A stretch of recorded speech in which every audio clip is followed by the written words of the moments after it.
Hello, and welcome back to our still continued coverage of Star Trek Day 2021 with the Season 2 Picard trailer. And here's a quick reminder to point out that every video on this channel, I have to consider this certain scale, right? Over here, on this side, is videos that are entirely factual and informative. They're basically boring videos. They're nothing but information. And then over here is the completely emotionalized, sensationalized everything scale. Is usually pretty entertaining, at least algorithmically speaking, but also not really the kind of content anyone wants to make. And so, most things kind of try and fall somewhere in this range, about where my head is, right? Kind of depends. Poorly explained, so probably right about in the middle. The news video I did, just with the, iCard up there, actually, it's probably about here, really informative, but of course I add my own little flair to it. Most of my Lower Decks reactions are probably over here, of course. They're my reactions, they're my opinions, but also I'm actually covering things, I'm not making stuff up. This video is about as close to here as you're going to get. So if you don't want a highly opinionated analysis of the trailer, this is not the video for you. You should go and watch my coverage of the Star Trek Day livestream, recapping that. Because I really didn't like Picard Season 1. It was better on a rewatch, as a binge, rather. I will say that. But a lot of it, story-wise, didn't work out for me. And, to say the least. And I know they're now planning out their storylines, starting with Discovery Season 4. Like, they planned it out before they started writing it, so there shouldn't be any major plot holes, like Picard in Season 2 of Discovery. And Season 1 of Discovery to a lesser extent. And I think I will get into the trailer, I promise, but I think what you do with the story in the canon for anything does not matter at all, provided you have a good story, an entertaining, well-written and good story. An example of that is Deep Space Nine. Late Deep Space Nine is as dark as Picard. Not the baseball episode isn't, but a lot of late Deep Space Nine, which is the best of Deep Space Nine in my opinion, is as dark as Picard. It's not as graphic as Picard. Unquestionably, Picard is way more graphic. But thematically, the Siege of AR-115, is it? And episodes like that are as dark as Picard. And I like Deep Space Nine, and I don't like Picard because of how dark it is. And that's because I think, even though you could write you can see the stack of Doctor Who behind me. Like, you could do just about anything with the canon. Like, you can go so diverse. But the Deep Space Nine writers were perfect. Late Deep Space Nine. They were consistently pumping out perfect episodes, and that's a writing team that was exceptional. Whereas the Picard writing team simply isn't, in my opinion. And certain genres lend themselves to different stories. Obviously, the Star Trek-y exploration, liberal, exploring social views, that sort of story is easy to tell in a Star Trek. Like, you don't need to be a very good writer to make a writing team to make alright episodes of that kind of Star Trek. Similarly, the comedy, you've got to be a good writing team. You got to get the jokes to work, but with Lower Decks, it's not too hard to do. Same with Prodigy. It's a simple, you don't have to be a solid writing team to make that good. Take Picard, though, where the goal is to tell adult, meaning, in this case, the dark, the graphic, the profanity, those type of storylines, which are very different to the vast majority of Star Trek that came before.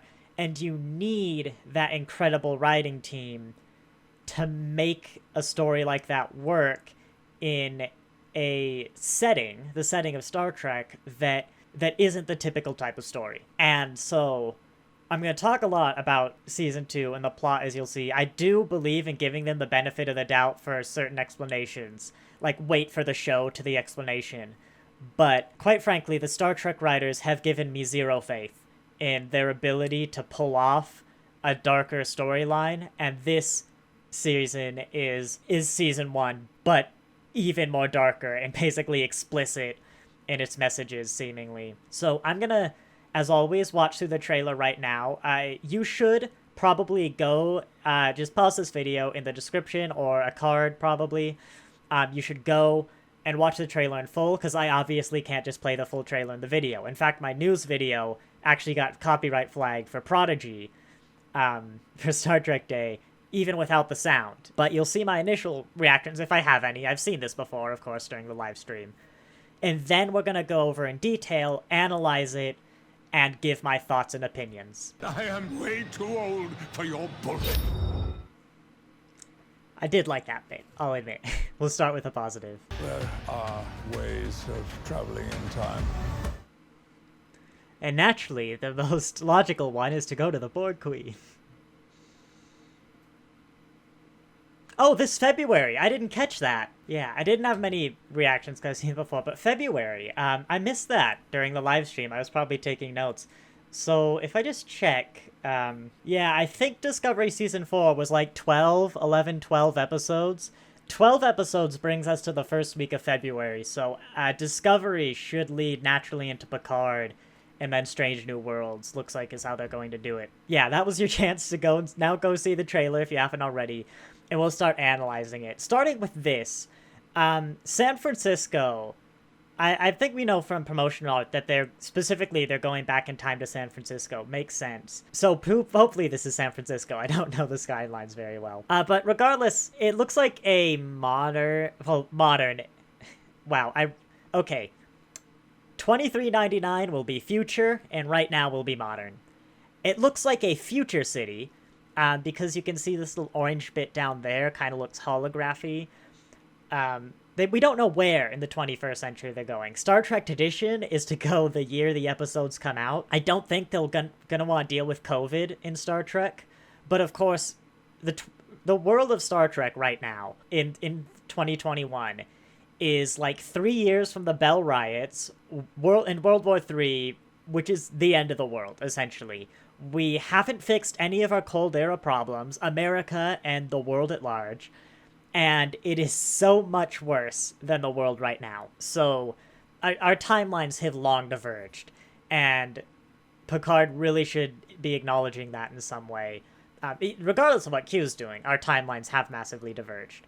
We don't know when Q went back in time. Presumably, it's to the 21st century, because that's when they're going back in time to fix it. I suppose Q could somehow maybe stop World War III, which then doesn't lead to first contact with Vulcans, and then doesn't lead to humanity's reforms. And I can see why they're doing this very clearly, because modern Star Trek's vision for improving the future is one I disagree with, where classic Star Trek went, here's utopia, and we'll kind of use aliens to deal with modern problems, or show kind of how you could get there. And Enterprise was we're very much better. We're better, and now we're building utopia, is kind of the approach Enterprise took, which was good. Where modern Star Trek, with the burn, even with just Discovery, how it started out in the 23rd century, and with Picard, is the world now feels broken and shattered.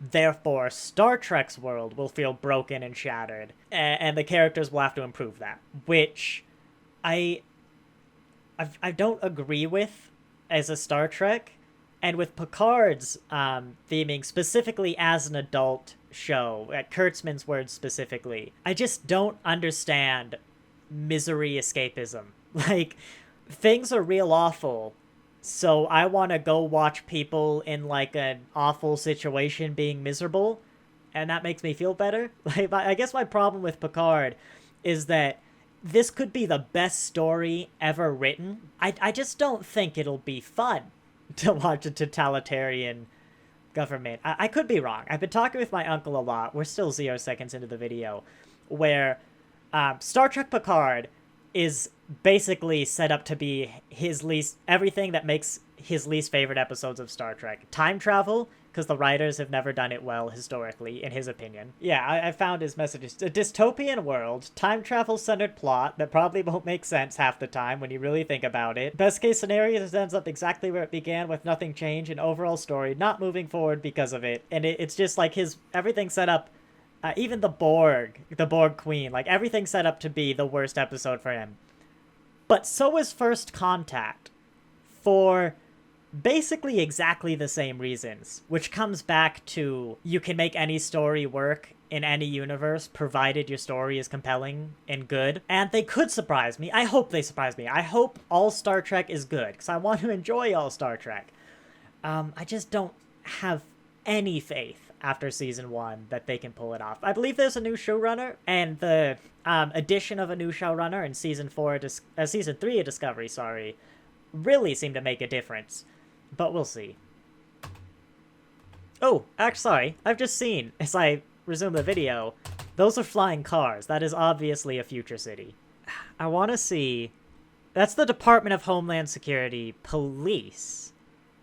Is that a real thing? Yes, the Department of Homeland Security Police is a real job. Which I guess, yes, a hyper-militarized America, still dealing with Cold War threats, problems, and years from the end of the world, would probably have more federal intervention. I was hoping to get the city they were from, but yes, this very angry-looking Homeland Security officer, I think it's just a sign of that totalitarianism that we're gonna see. Ooh, Q, of course, brilliant, is part of Europe? Something European? I can't read it, but it looks European Space Agency thing-ish. Q is interesting because they've said, a more mature Q. Again, I'm willing to wait to see what that's actually like, but my worry, based on what I've seen in the past from the team, kind of what I see from this as well, like, look at that face. That's not really the happy, joyous, bouncy Q. And yes, he got more mature over the course of particularly Voyager, but TNG as well. But Q, his entire appeal, the reason he's the best, not just the reason he's the best character, but his personality, his everything Q is because it's cuteness. It's that boisterous, summon the Mexican mariachi band, and just all the crazy, fun, I'm God and I don't care attitude, like I can do whatever I want so I will, is what makes Q and gives him his appeal. Take that away for a mature Q, and it could be the most logical thing his character could possibly do. It could make the most sense, but I don't understand why I'd want to watch it. Because if you lose that juvenile humor, I guess, his attitude that we've seen in the rest of the franchise, then I honestly don't know what's left of Q that makes it worth watching. Maybe this will work, that sort of thing would work better if you just mention it in dialogue, like, oh, he's some sort of champion of responsibility. He's the Q president. Like, I don't care. You could describe him doing responsible things. And I don't know how active a role he'll be in Picard. I think he might have said 3 episodes at one point. Don't quote me on that. But I don't know how active he'll be in all the episodes. But I'm still concerned. John Delancey still believes it's Q at heart, but a lot of the interviews he says, he kind of seems like he's thinking, like, he's almost not sure. And yeah, it's just, I wish I had the faith to believe it'd be good, but I'm not sure it would. At least it kind of seems like a brighter color palette a bit, just looking at shots like this. It's still a bit muted and dark. But I was thinking, watching the whole thing as well, it's a brighter color palette, which is nice. So maybe they are trying to make it a bit brighter, kind of responding to feedback. The problem is, though, they've been doing seasons 2 and 3 back-to-back, filming them, apparently. And they've just wrapped up filming or production. I'm not probably filming of season 2, because it's the release date so far away. And they're just going straight to season 3. So if season 2 doesn't fix any of the problems, season 3 isn't going to either. I first saw you as a man who chose the stars. But after all this time, I've come to wonder, have you been seeking or running? Yeah, I hate that line with the burning passion of 1,000 suns and what it suggests, because TNG Picard is probably the finest science fiction character ever put. He's a bastion of morality. It legitimately, in life, asking yourself what would Picard do is a legitimate way to get through life. It's amazing. And the hint that, oh, maybe you weren't doing it because it was right, or you wanted to, it was what you wanted to do, it's what you were good at, it's because you were running away from something at home, presumably with these, like, flash hoods of the boy from before this, and it's like, you can mess up this man's older life all you want, but please don't pull a Strange New World Spock, and, like, just start messing with the past, ruining everything after what you've started messing with. And I really hope I'm reading too much into it, but no, don't touch pre-2399 Picard, please. Trial never ends. I'm glad we got a direct reference to that, though, that continuation of the trial never ends. Actually, I think that was in the teaser first time as well, but I've said this before, I'm pretty sure on YouTube, but if the last ever episode of Picard isn't called ... must come to an end, then honestly, what was the point of this series? I think you need to tie that up quite neatly. Quite neatly. I am glad, hopefully, with that cut. I was really hoping they'd keep the old TNG Q transition of that flash of blue light. I mean, if I remember rightly, it was kind of a low image quality, so, you know, spruce up the image quality, but keep that snap, blue flash, everything's changed. I really hope they keep that. They've changed the color palette of the La Serena a bit, apparently. Probably with that old totalitarianism. I mean, it looks like there might be missiles behind Rios there, but, it's interesting. You know, I've just realized, actually, looking at that chair, the La Serena is not a Starfleet vessel. It's not even a Federation vessel. It's an alien vessel. According to Eaglemoss, apparently about 100 years old. But that fleet is the, I'll call it Earth military that we've seen a while ago. We don't want to do the Terran Empire, but I guess we're going to do the Terran Empire logo. It almost makes it look like the La Serena's an official ship. I mean, it's a cargo ship, but like an official military ship now, which is interesting. Suggests maybe Rios is a part of this whole thing, like a part of the... Because he left Starfleet. Maybe he's a part of, like, the military Starfleet now. I don't know. Actually, apparently, this almost makes it look like Seven, or I suppose Annika, in this timeline, is putting Picard on trial. And that looks like a very military uniform. So I wonder if Annika... Because we see her waking up in, like, a proper house. A nice-looking house. I bet Annika is some sort of probably high up security person in Earth Defense Force, we'll call it. Picard looks like he's also a Starfleet officer, military Starfleet. Probably getting put on trial for being Picard, I guess. And that weapon actually looks a lot like a 23rd century phaser. It isn't gonna be.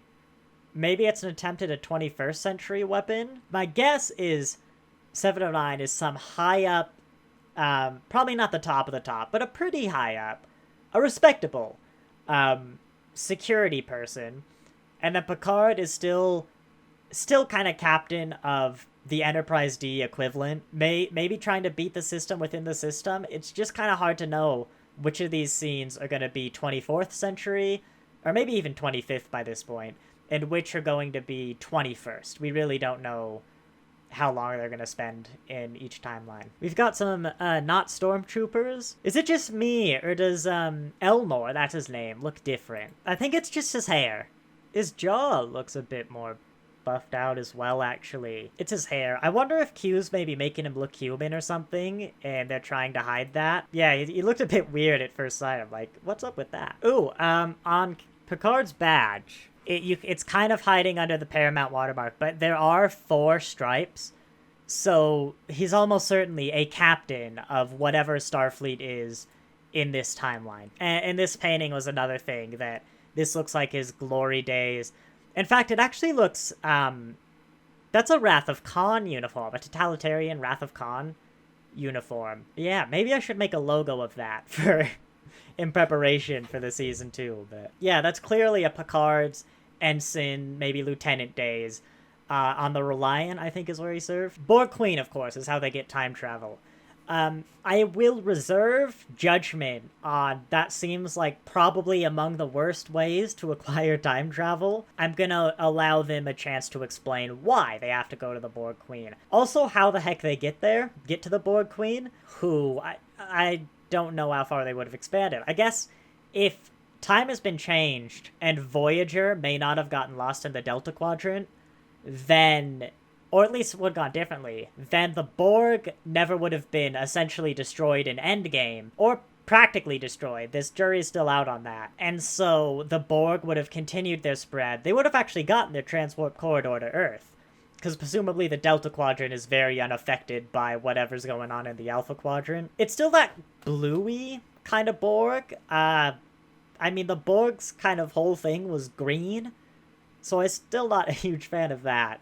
It was kind of fine on the artifact because, of course, the Romulans had taken over, who were also green, but, you know, they change it, that's fine. Also, the Borg having time travel is always one of those things that's kind of like, yes, it's canon, but we kind of don't talk about it because it doesn't make a lot of sense. So yeah, the Borg Queen inclusion was interesting. It also still suggests that maybe they are actually doing that 3-season story that was the whole reason Patrick Stewart agreed to do Picard, but we're still sitting here absolutely baffled after the conclusion of season 1 as to what the heck happened to that 3-season arc, because there doesn't seem to be any real connection between this and the last series. I do love the design of the Borg Queen. It's very First Contact, very Borg. I'm not really sure how I feel about the eyes. I think Seven's Eyes did a similar thing when they plugged into the artifact. But I think that's a very faithful take on the Borg Queen, and so I really like that design. Then we see, obviously, California. I'm pretty sure it's San Francisco. You can see there's a little pods shipping crate down here. Just in case you didn't realize that this was the modern day. I'm sorry, is that a license plate of 999972? Californians, if police cars are actually numbered like this, please let me know, because otherwise that just seems really weird. LAPD. This isn't San Francisco, this is Los Angeles. I am also kind of weirded out that they're stealing a cop car. It seems kind of unethical, but again, with a time travel plot where the whole thing is they're gonna undo all of it, ethics really takes on a different perspective. But yeah, it looks like at least part of this is going to be set in Los Angeles. That guy in the back, you can see behind the person in the foreground, is a Vulcan or Romulan. You can make out pointed ears. There's almost a suggestion of pointed ears with the person in the foreground. I wouldn't be surprised if this is First Contact in Bozeman, Montana. Like, that is what goes wrong. But again, it's pre-war. I don't know. I'm just really confused, by what's going on. And just where this is going to take place in the timeline. It could be a bunch of places in the timeline. This next scene is interesting because you clearly have this Romulan, using a sonic screwdriver. So I did not expect a 14th Doctor announcement to come through the Picard Season 2 trailer. But it'll be certainly interesting to have the Doctor regenerate into a Romulan. And actually, the Romulans have got to be involved, because look at that. That's pointed ears, that's green. Yeah, the color palette, just off the top of my head, reminds me of the Romulan stuff. Kind of curvy. You can see the curvy bit, but that's a modern take on Romulan design. Weirdly enough, in what looks like a modern take on the Enterprise D corridors, but whatever. Oh, look at that! Sanctuary District regulations. So, this is pre-2023. So Sanctuary District A was San Francisco. So this is not the Bell Riot Sanctuary District. By the way, clearly they are having respect to the Star Trek canon of the 21st century and not the real-world canon. So, good. Great respects there. Prior to 2024, yeah. Oh, sorry, this is before 2024, not whatever I said before. Okay, we don't know when they were set up, but yeah. This could very easily be 2021, but it is pre-2024, so very, very close to right now in the timeline. I feel like there's going to be two reactions to Picard is either there's gonna be the people who go, man, it's nice seeing that right now could be way, way worse, or man, it's real depressing seeing a situation that's even worse than right now. So yeah, that was the trailer. Much less controversial than I thought it was gonna be going in, but I mostly just wanted to get the diehard Picard fans out of here before they didn't know what they were getting into. So yeah, I'll say actually analyzing this, I'm probably more intrigued than I was before. At the live thing, I mentioned in my live Star Trek Day live coverage video that this trailer basically killed all the hype, so I'm like, oh yeah, there's bits of Star Trek that are bad. But I won't say I'm cautiously optimistic. I'm intrigued enough by some of the unanswered questions. I am going to do reaction videos on Picard, 100%, pending, of course, having the time to do it. Yeah, I think I actually led with all my general thoughts. So I'll wrap it up there. That's it for this video. Maybe the wrap up for all of Star Trek Day. If you really want Strange New Worlds, I might put a video together, but these have such short shelf lives. I don't really know. Make sure to watch the Star Trek Day news coverage. I call that different thing every time, but the Star Trek Day recap, and let me know your thoughts on Picard and the trailer. Probably the least popular Star Trek show, in my, at least from what I've observed. I'd be interested to see what other people think about it. Thanks for watching, and I'll see you next time.